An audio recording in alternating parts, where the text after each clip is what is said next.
আম পোড়া শরবত।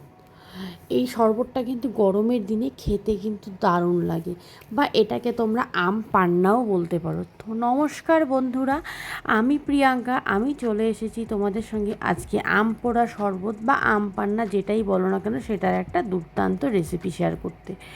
আশা করছি বন্ধুরা আজকের ভিডিওটা তোমাদের ভালো লাগবে। ভালো লাগলে অবশ্যই একটা লাইক কমেন্ট শেয়ার করতে ভুলবে না। যদি নতুন বন্ধু হয়ে থাকো চ্যানেলটা সাবস্ক্রাইব করে পাশে থাকা বেল আইকনটি প্রেস করে দিও, যাতে আমার চ্যানেলে কোনো নতুন আপডেট এলে সবার প্রথমে তোমার ফোনে নোটিফিকেশান যায়। তো আজকে আমি তোমাদের সঙ্গে আম পান্না বা আম পোড়া শরবতের রেসিপি শেয়ার করতে চলে এসেছি। তো চলো তাড়াতাড়ি আমরা রেসিপিটা দেখে নিই। এখানে আমি আম পোড়া শরবতের জন্য মিডিয়াম সাইজের 4টা আম নিয়েছি। দেখো, আমগুলোকে আমি একটু ফুটো করে নিচ্ছি, যাতে আম পোড়ানোর সময় কোনোভাবে ফেটে না যায়। অনেক সময় ফাটে আম, তার জন্য আমি ফুটো করে দিচ্ছি আগের থেকেই, যাতে সেরকম কোনো ঘটনা আমার সাথে না হয়। তারপর গ্যাস ওভেন ধরিয়ে নিচ্ছি, একটা স্ট্যান্ড বসিয়ে দিলাম। স্টিমটা থাকবে একদম লো। কাঠের উনুন হলে কিন্তু আরও বেশি ভালো হয় এগুলো পুড়োতে, কিন্তু আমরা যেহেতু শহরে থাকি আর আমাদের বাড়িতে উনুনে সেরকম কোনো ফেসিলিটি নেই, তাই আমি গ্যাস ওভেনেই করছি। আর তোমাদের বাড়িতে যদি উনুন থাকে কাঠের, তাহলে উনুনে করবে, উনুনে আরও বেশি ভালো হবে। আমি একটা স্ট্যান্ড বসিয়ে একদম মিডিয়াম স্টিমে আমগুলোকে এখন পুড়িয়ে নিব। প্রথমে এক সাইড পুড়বে, তারপর হয়ে গেলে একটা চামচ, দুটো চামচ দিয়ে উল্টে আবার আরেক সাইড পুড়িয়ে নেব একদম লো স্টিমে। এরকম করে উল্টে উল্টে পুরো আমগুলো আমি পুড়িয়ে নেব। দেখো এক সাইডটা কিন্তু আমার সুন্দর হয়েছে। এবার আরেক সাইডটা দিয়ে দিয়েছি। এবার এভাবে করে কিছুক্ষণ রেখে দেবো। দেখো দুপাশে আমার আম কিন্তু খুব সুন্দর পুড়ে গেছে। এবার আমি আমগুলোকে একটা প্লেটের মধ্যে নামিয়ে নেব। আমগুলো একদম লো স্টিমে রেখেছি, খুব সুন্দর পোড়া হয়েছে, ভেতরটাও সুন্দর সেদ্ধ হয়ে গেছে। এবার আমি 4টে কাঁচা লঙ্কা নিয়েছি। কাঁচা লঙ্কাগুলো আমার বেশি ঝাল ছিল না, তাই 4টে নিয়েছি। তো 4টে আমে, যদি তোমাদের লঙ্কা ঝাল হয় তাহলে 4টে আমে কিন্তু 2টো কাঁচা লঙ্কা নেবে, নাহলে ঝাল হয়ে যাবে। আমার লঙ্কাগুলো 4টে নেওয়া হয়েছে, কারণ ঝাল ছিল না, তাই 4টে আমি পুড়িয়ে নিয়েছি। এবার আমগুলোকে আমি একটা জলের মধ্যে, গামলার মধ্যে জল নিয়েছি, সেই জলের মধ্যে ডুবিয়ে রাখলাম একটু ঠান্ডা হওয়ার জন্য। আর এই থালাটার মধ্যে এখন আমগুলোর খোসা আমি ছাড়িয়ে নিচ্ছি। দেখো খুব সুন্দর সেদ্ধ হয়েছে, তাই কিন্তু আমের খোসাটাও সুন্দর ছাড়ানো যাচ্ছে। আমের খোসাগুলো দেখো সুন্দর ছাড়িয়ে দিচ্ছি। পরিষ্কার করে একটা প্লেটের মধ্যে আমি আমগুলো তুলে রাখছি। আর আম পোড়ানোর পরে না, আমটা যখন ছুলবে খুব সুন্দর একটা গন্ধ বেরোয়। আমার তো ভীষণ ভালো লাগে ওই গন্ধটা। তোমাদের সঙ্গে গল্প করতে করতে দেখো আমগুলোকে আমি সুন্দর করে ছাড়িয়ে নিচ্ছি।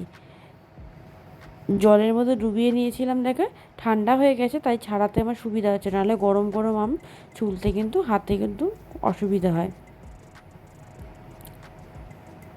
ভালো করে খোসাগুলো পরিষ্কার করে একবারে ধুয়ে ধুয়ে ছাড়িয়ে নিচ্ছি।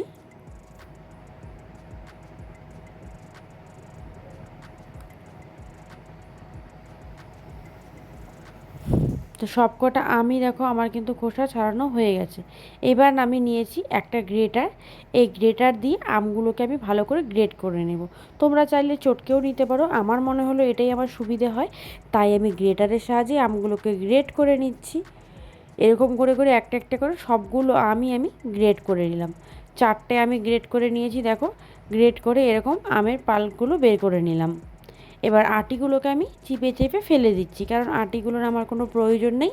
আম পান্না বা আম পোড়া শরবতের জন্য আমের পাল্পটাই আমার লাগবে, তাই আমের আটিগুলোকে ভালো করে চিপে আমি ফেলে দিলাম। এবার আমের পাল্পটা আমি বের করে নিলাম। এবার আমি যে কাজটা করব সেটা হচ্ছে, একটা নিয়ে নেব মিক্সির বাটি। এই মিক্সির বাটি নিয়ে নিয়েছি, এর মধ্যে দিয়ে দেবো সেই পুরনো লঙ্কা, যে কাঁচা লঙ্কাগুলো পুড়িয়েছি সেই লঙ্কা 4টে, আর পুদিনা পাতা। এর মধ্যে আর দিয়ে দেবো চিনি। এখানে নিয়েছি আমি 4টে আমের জন্য 200 গ্রাম চিনি নিয়েছি। চিনিগুলো দিয়ে দিলাম। আর আমি এখানে দিয়ে দিচ্ছি বিট লবণ, আর দিয়ে দিচ্ছি ভাজা জিরে আর মৌরির গুঁড়ো আর চাট মশলা। সব কিছু দিয়ে এবার আমি এর মধ্যে কিছুটা জল অ্যাড করব। কিছুটা পরিমাণ জল দিয়ে তারপর এটা মিক্সি করে নিয়ে আসবো। তো দেখো মিক্সি আমার করা হয়ে গেছে। এবার আমি এটার মধ্যে আমের পাল্পগুলো দিয়ে দেব। যেটা আমি আম থেকে বের করলাম সেই আমের পাল্পগুলো এর মধ্যে দিয়ে দিলাম। এবার এটাকে সব কিছুকে একসাথে আমি একটু মিক্সি করে নেব। তো সব কিছুকে একসাথে দেখো মিক্সি করা আমার হয়ে গেছে। এখন আমি এটাকে একটা কাচের জারের মধ্যে ঢেলে দিচ্ছি।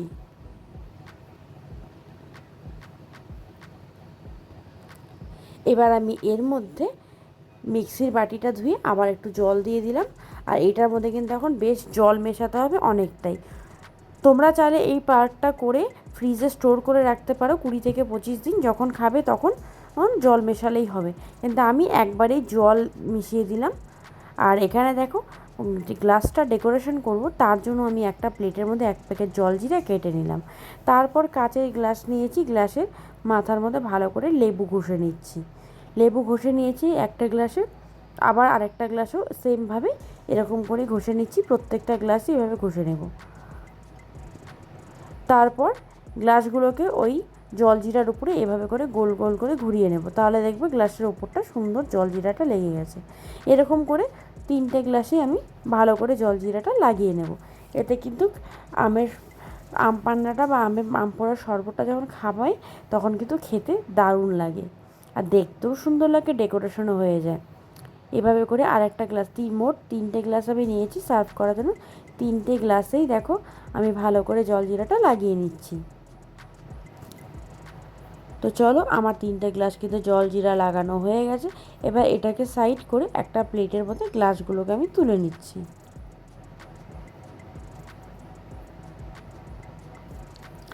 এবার এর মধ্যে আমি আইস কিউব দিয়ে দেব। একটা গ্লাসে 3টে করে আইস কিউব আমি দিয়েছি।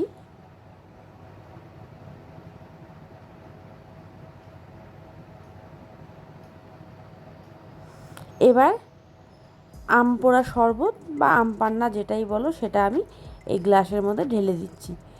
দেখতেই কি লোভনীয় লাগছে না? সত্যি গরমের মধ্যে এরকম যদি 1 গ্লাস আম পান্না পাওয়া যায়, একদম তৃষ্ণা মিটে যাবে, কিন্তু দারুণ লাগে খেতে। তারপর দেখো আমি গ্লাসগুলোর মধ্যে আম পান্না বা আমের শরবতগুলো ঢেলে দিলাম। তো এই দেখো বন্ধুরা, আমার কিন্তু আম পোড়া শরবত বলো বা আম পান্না তোমরা যেটাই বলো সেটা কিন্তু আমার একদম রেডি। দেখতে কি সুন্দর হয়েছে না? চলো এটাকে ডেকোরেশন করে আরও একটু সুন্দর করে দিই। এখানে আমি দেখো লেবু গোল গোল করে কেটে নিয়েছি। এই লেবুগুলোকে গ্লাসের মধ্যে লাগিয়ে নিচ্ছি। এতে কিন্তু শরবতটা দেখতে আরও সুন্দর লাগছে। ডেকোরেশনের জন্য এটা আমি করেছি। দারুণ লাগছে না বলো দেখতে? এই গরমের মধ্যে এরকম যদি 1 গ্লাস শরবত হয় তাহলে কিন্তু প্রাণটা একদম জুড়িয়ে যাবে। তো চলো বন্ধুরা, আমি এবার আম পান্নার শরবতটা একটু টেস্ট করবো। আর তোমরা কিন্তু বাড়িতে এরকম করে আম পান্নার শরবত খেয়ে আমাকে জানাবে যে কেমন লাগলো তোমাদের।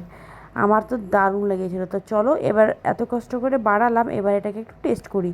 সত্যি আম পান্নার শরবতটা খেতে জাস্ট ওয়াও হয়েছিল, কোনো কথাই হবে না।